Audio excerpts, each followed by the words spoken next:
Pencapaian terbaru diplomasi China setelah Kongres Nasional PKC ke-20. Nama saya Ricky Suwarno, berdiri di atas pundak dua superpower Amerika Serikat China melihat masa depan Indonesia. Setelah Kongres Nasional PKC ke-20, China menyambut puncak kunjungan diplomatik kedutaan asing ke China sejak epidemi. Ini menunjukkan bahwa dunia membutuhkan China, dan China membutuhkan dunia.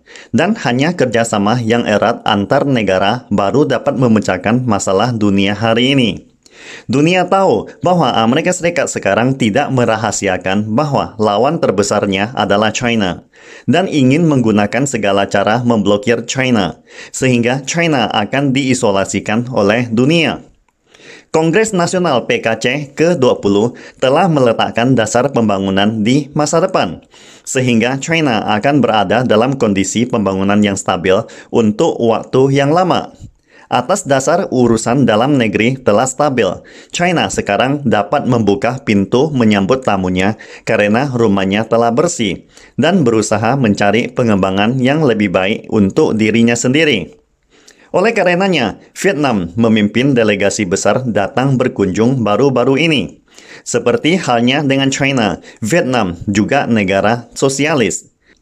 Nguyen Phu Trong adalah pemimpin asing pertama yang mengunjungi China setelah Kongres Nasional, mengirimkan sinyal yang luar biasa kepada dunia, membuktikan bahwa Vietnam dan China semakin dekat. Vietnam tidak akan lagi menjadi pion Amerika Serikat untuk melawan China. Yang paling menarik perhatian dunia adalah pernyataan China dan Vietnam telah mencapai kemitraan strategis komprehensif setelah pertemuan tersebut. Vietnam sepakat Provinsi Lao Cai, Hanoi di Bắc Ninh akan menggunakan standar perkeretaapian China untuk terhubung langsung ke China. Dunia telah melihat bahwa negara-negara tetangga di Laut China Selatan menjadi semakin ramah dengan China. Hubungan ekonomi dan perdagangan mereka semakin mesra. Sekarang, China dan ASEAN semakin terintegrasi secara ekonomi. Perkembangan kedua belah pihak relatif signifikan, yang juga merupakan hasil dari kebangkitan kekuatan China. Kekuatan China telah mempengaruhi daerah sekitarnya, sehingga kedua belah pihak telah membentuk kerjasama pembangunan yang saling menguntungkan. Karena China yang semakin adidaya dan negara-negara Asia Tenggara termasuk dalam lingkaran budaya Great China yang lebih cerdas dan pragmatis, sehingga lelucon LCS yang diprovokasi Amerika Serikat telah dijinakkan. LCS tidak berkembang menjadi dilema seperti Eropa hari ini, sehingga kawasan LCS menikmati manfaat besar yang dibawakan oleh kekuatan China.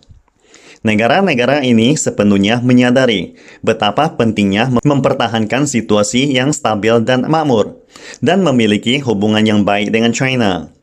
Karena memiliki tetangga yang superpower akan membantu mereka terus mempertahankan perkembangan pesat negaranya. Ini sangatlah bagus untuk menarik modal dunia.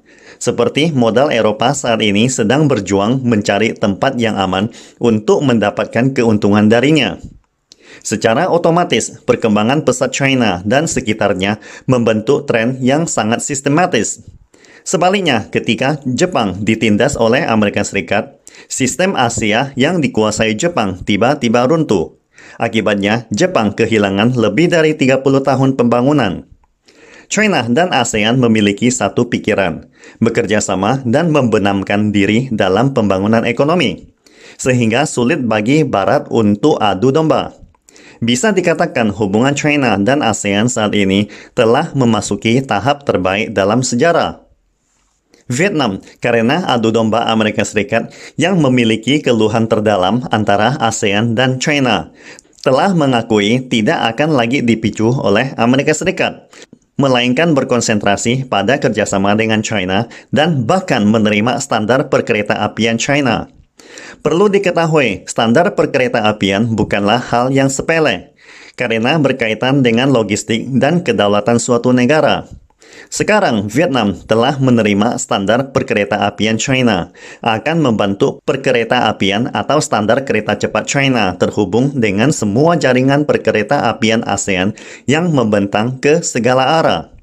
Hasil akhir dari penyelesaian jaringan kereta cepat Trans-Asia adalah baik China dan ASEAN akan saling diuntungkan.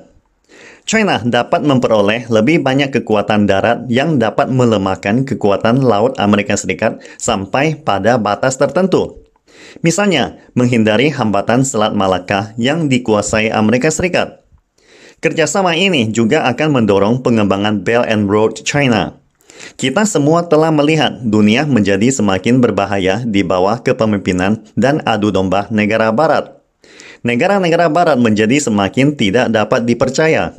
Monster raksasa barat telah menampakkan wajah aslinya sehingga membuat banyak negara tidak akan lagi mengikutinya secara membabi buta. Sebenarnya, dasar hegemoni Amerika atas dunia berasal dari serangkaian standar yang didominasi oleh Amerika Serikat. Ketika semua orang mengadopsi standar Amerika dalam konstruksi ekonomi dan aspek lainnya, Amerika Serikat dapat menguasai dunia secara mendalam. Paman Sam telah menyebabkan dunia jatuh ke dalam krisis, sehingga mengakibatkan banyak negara menderita. Pada saat ini, semua negara telah menyadari sifat sebenarnya dari Amerika Serikat. Oleh karena itu, adalah pilihan yang tak terelakkan bagi setiap negara untuk mengikuti jalan benar pembangunan dan standar yang dipimpin oleh China.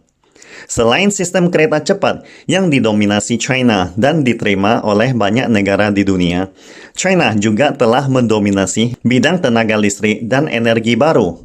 Standar China dalam jaringan listrik tegangan ultra tinggi bahkan juga telah diakui oleh Amerika Serikat sendiri. Dalam bidang informasi, karena terungkapnya rencana jahat Amerika Serikat yang memaksa negara lain memblokir produk Huawei, namun telah terbukti aman oleh Inggris, mengakibatkan negara-negara yang tidak bersedia dikendalikan oleh Amerika telah memilih untuk bekerja sama dengan China. Misalnya, kontrak terbaru Huawei untuk membantu konstruksi jaringan 5G Arab Saudi adalah bukti utama. Dalam sektor transportasi, energi, listrik, dan informatisasi, China secara bertahap mulai mendominasi dan menjadi standar terkemuka di dunia. Sebagian besar negara bekas Republik Soviet meninggalkan standar Rusia dalam konstruksi kereta cepat dan mengambil inisiatif menggunakan standar China. Ini bukan lagi masalah jarak lintasan, tetapi serangkaian rekayasa sistem seperti sistem kendali kereta cepat, sistem konstruksi, lokomotif, dan sinyal. Segera setelah kunjungan Vietnam ke China adalah kunjungan Perdana Menteri Pakistan, Shehbaz Sharif. Kali ini, Pakistan Railway juga bekerja sama menggunakan standar dan sistem China. China dan Pakistan membangun sistem clearing bisnis RMB. Perusahaan dan lembaga keuangan kedua negara akan menggunakan RMB untuk pembayaran yang akan menyederhanakan perdagangan dan investasi kedua belah pihak serta meningkatkan status internasional RMB. Kanselir Jerman Olaf Scholz yang mengunjungi China hari ini juga berusaha mencari terobosan ke timur. Ada juga banyak perusahaan top Jerman yang bepergian dengan Olaf Scholz. Harga energi Eropa yang melonjak dan biaya produksi yang terus meningkat telah membuat perusahaan Jerman sesak napas dan pindah ke China yang stabil, aman, menguntungkan dengan ekologi yang baik dan pasar yang lebih besar. Jerman adalah negara yang paling mementingkan entitas di barat dengan banyak standar teknis. Oleh karena itu, China dapat mengambil kesempatan ini untuk saling belajar, mengintegrasikan, dan berinovasi untuk mendapatkan lebih banyak standar teknis dunia. Serangkaian kunjungan secara kolektif negara-negara di atas menunjukkan kepada dunia bahwa China sebagai lokomotif dunia dapat membawa dunia keluar dari krisis global sekalian membawa sistem standar China ke dunia. Dengan demikian, negara dunia kedua dan ketiga juga akan secara aktif mempererat kerjasama dengan China. Dan cara timur secara bertahap akan menyalip cara barat dalam kepemimpinan dunia.